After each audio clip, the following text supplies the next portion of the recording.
Hello दोस्तों, welcome back to this YouTube channel. दोस्तों, एक क्लास ऑलरेडी हो चुकी है चैलेंजर सीरीज से रिलेटेड, जो कि हमने डाल दिया। आप जो है इसकी प्लेलिस्ट में जाके, हमारे चैनल की प्लेलिस्ट में जाके देख सकते हैं। उसमें हमने जो प्रोग्रामिंग लैंग्वेज क्या होती है और उससे रिलेटेड कुछ कॉन्सेप्ट के बारे में जो सीखा। आज की इस चैलेंजर सीरीज की वीडियो में हम देखने वाले हैं अनदर टॉपिक्स जो कि लास्ट वीडियो में हमने डिस्कस नहीं किए थे। साथ ही साथ हम जो है इसी सीरीज में आपको जो है, क्योंकि आपको आने वाले एचपी पुलिस का एग्जाम हो गया, पटवारी एग्जाम हो गया, फिर एचपीएसएससी के जितने भी एग्जाम होते हैं सभी में काम आने वाली चीजें हम जो सीरीज में जो है डिस्कस करेंगे। तो आप इस चैनल को डेफिनेटली सब्सक्राइब कर लें, ताकि जब भी हम वीडियो डालें तो आपको नोटिफिकेशन मिल जाए। तो बेल आइकन को भी डेफिनेटली से प्रेस कर लें। तो दोस्तों, सबसे पहले हम वो क्वेश्चन देख लेते हैं जो हम लास्ट वीडियो में पूछे थे कि उनके आंसर्स क्या हैं। तो अगर मैं सबसे पहले क्वेश्चन की बात करूं, C plus plus was introduce by home. तो सी प्लस प्लस थी वो किसके द्वारा इंट्रोड्यूस की गई, डेवलप की गई? तो वो की गई थी, option number A, that is बियर्न स्टोटअप, जो कि आपको ध्यान में रखना है। और सी के थे डेनिस रिची। सेकंड क्वेश्चन जो पूछा गया था उसका था कि what is the language used to make Unix operating system, यानी कि यूनिक्स ऑपरेटिंग सिस्टम बनाने के लिए कौन सी लैंग्वेज का जो है यूज किया गया था। तो ये आपको बताना था। इसका सही answer option number C, that is the C language. सबसे पहले जब ऑपरेटिंग सिस्टम बनाया गया तो इसी लैंग्वेज का जो यूज किया गया था। सो आई होप आपको जो है इनके आंसर्स के बारे में पता चल गया होगा। अब हम बात कर लेते हैं।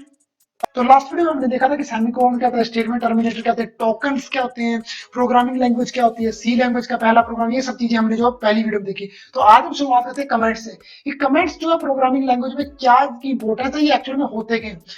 बेसिकली कमेंट्स का मतलब है, सिंपल भाषा में, जैसे मान लें कि मैं यहाँ पे प्रोग्राम लिख रहा हूँ सम ऑफ टू नंबर्स, मैंने यहाँ पे लिख दिया सम ऑफ टू नंबर्स का प्रोग्राम मैं लिख रहा हूँ, ठीक है। और मैंने जो कोड लिख दिया, नीचे काफी सारा कोड लिख दिया। लेकिन अगर मैंने ये चीज ऊपर इंक्लूड नहीं किया कि ये है सम ऑफ टू नंबर्स, तो फॉर एग्जांपल मैं जो इस कोड को लिख के चला गया और कंपनी में दूसरा बंदा आ गया, तो उसको कैसे पता चलेगा कि ये basically sum of two numbers है, दो नंबर्स के सम वाला कोड है। तो बेसिकली यहाँ पे मैं क्या करूंगा, डबल स्लैश लगाऊंगा और साथ में लिख दूंगा सम ऑफ टू नंबर्स। तो यानी कि जब मैंने ये बैक स्लैश लगा के यहाँ पे ये चीज लिखी, बैक स्लैश का मतलब होता है कि कमेंट, यानी कि यहाँ पे ये कमेंट है, यानी कि इसके आगे जो भी लाइन लिखी है पूरी, ये पूरी कमेंट है।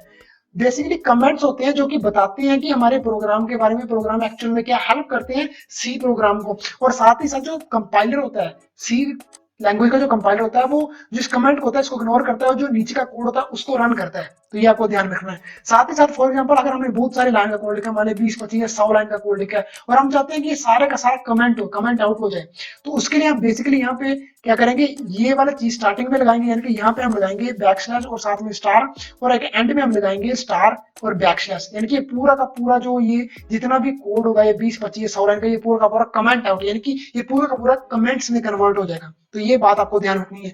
बेसिकली कमेंट्स का हम यूज इसलिए करते हैं ताकि सामने वाले को, किसी दूसरे प्रोग्रामर को ये पता चल जाए कि ये जो कोड है किसके बारे में हमने लिखा हुआ है। तो ये आपको ध्यान में रखना है। और ये हम दो तरीकों से, या फिर डबल बैक स्लैश या फिर ये बैक स्लैश स्टार और स्टार बैक स्लैश, इस तरीके से। नेक्स्ट हम बात करते हैं कि आइडेंटिफायर्स क्या होते हैं। आइडेंटिफायर क्या होते हैं? बेसिकली कोई भी वेरिएबल या फंक्शन या कोई भी यूजर डिफाइंड आइटम को जो हम आइडेंटिफायर बोल सकते हैं, यानी कि जो भी हम प्रोग्रामिंग लैंग्वेज में यूज करते हैं। फॉर एग्जांपल हमने लिख दिया int a is equal to 10। तो ये जो ए, ये क्या चीज, ये बेसिकली एक आइडेंटिफायर। अब ये एक वेरिएबल भी हो सकता है, ये एक फंक्शन भी हो सकता है, और ये एक यूजर डिफाइंड फंक्शन भी हो सकता है, यानी कि जो किसी यूजर ने डिफाइन किया। तो ये आपको बात जो है ध्यान में रखनी है। आइडेंटिफायर होता है वो स्टार्ट हो सकता है लेटर से ए टू जेड, या small letter A to Z, या फिर किसी अंडरस्कोर से, या फॉलोड बाय जीरो और मोर लेटर। बेसिकली आइडेंटिफायर होता है, जो हम आइडेंटिफायर बनाते हैं वो किसी भी लेटर ए से जेड, या छोटा लेटर ए से जेड, या फिर अंडरस्कोर से स्टार्ट होता है। उसके बाद हम जो है जीरो लगा सकते हैं, 0 to 9, कोई भी हम जो है डिजिट्स वगैरह लगा सकते हैं। यानी कि बेसिकली हम जो है उनको लेटर से या अंडरस्कोर से जो है लिख सकते हैं, जैसे कि आप आगे देख सकते हैं। C does not allow punctuation character. अब सी लैंग्वेज जो है, जैसे कि एट द रेट हो गया, डॉलर हो गया, परसेंटेज साइन से हम किसी भी आइडेंटिफायर को स्टार्ट नहीं कर सकते, यानी कि ये चीजें हम जो आइडेंटिफायर में यूज नहीं कर सकते। ये बात आपको ध्यान रखनी है। C is a case sensitive programming language. Basically C language जो केस सेंसिटिव होती है, ये आपको बेसिकली ध्यान रखना है, केस सेंसिटिव होती है। यानी कि अगर यहाँ पे मैंने मैन पावर, यानी कि कैपिटल मैन पावर या फिर स्मॉल एम मैन पावर, ये दो चीजें हैं, दो अलग चीजें मानी जाएंगी सी लैंग्वेज में। ये आपको ध्यान में रखना, केस सेंसिटिव होती है। एग्जांपल की बात करें, MOHD जो ये लिखा हुआ है, ये एक आइडेंटिफायर है, एक्सेप्टेबल है। जारा लिखा हुआ एक्सेप्टेबल है, ABC एक्सेप्टेबल है, मूव अंडरस्कोर नेम एक्सेप्टेबल है, A अंडरस्कोर 1 2 3 एक्सेप्टेबल है, RET एक्सेप्टेबल।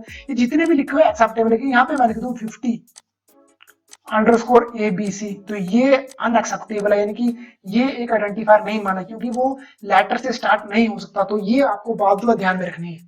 नेक्स्ट हम बात करते हैं कीवर्ड क्या होता है। आता है वो बेसिकली एक प्री डिफाइंड और रिजर्व वर्ड होता है, यानी कि वो पहले से उसका एक मतलब होता है कोई ना कोई, यानी कि सी लैंग्वेज में या किसी भी लैंग्वेज में उसका एक पहले से मतलब होता है। और जितने भी कीवर्ड जो कि डिफाइन किए होते हैं वो हम जो है खुद से उनको यूज नहीं कर सकते, उनका का पहले से मतलब होता है। वर्ड्स में not be use as constant और वेरिएबल, और इनको हम एज ए कांस्टेंट या वेरिएबल या कोई भी आइडेंटिफायर नेम यूज नहीं कर सकते। बेसिकली एक रिजर्व्ड वर्ड होते हैं जिनका कोई प्री डिफाइंड मीनिंग होता है, ये आपको ध्यान में रखना है। और एग्जांपल्स की बात करें तो ऑटो हो गया, एल्स हो गया, लॉन्ग हो गया, स्विच हो गया, रजिस्टर हो गया, इनम हो गया, केस हो गया, कैर हो गया, कांस्टेंट हो गया, default, do, double, int, struct, void, union, unsigned, short, ये सारे के साथ करने की जरूरत नहीं है, आपको बेसिकली अपने एक बार देख लेना है। नेक्स्ट हम बात करते हैं अबाउट द डाटा टाइप। अब डाटा टाइप सी लैंग्वेज में क्या होता है। डाटा टाइप नाम से क्लियर हो रहा है कि डेटा टाइप यानी कि किस तरीके का डेटा हम जो है यूज कर रहे हैं उसका टाइप बताता है। Basically it specify the type of data that variable can store such as integer, floating, यानी कि किस तरीके का डेटा जो है वेरिएबल स्टोर कर रहा है। बेसिकली अगर मैंने यहाँ पर लिख दिया इंट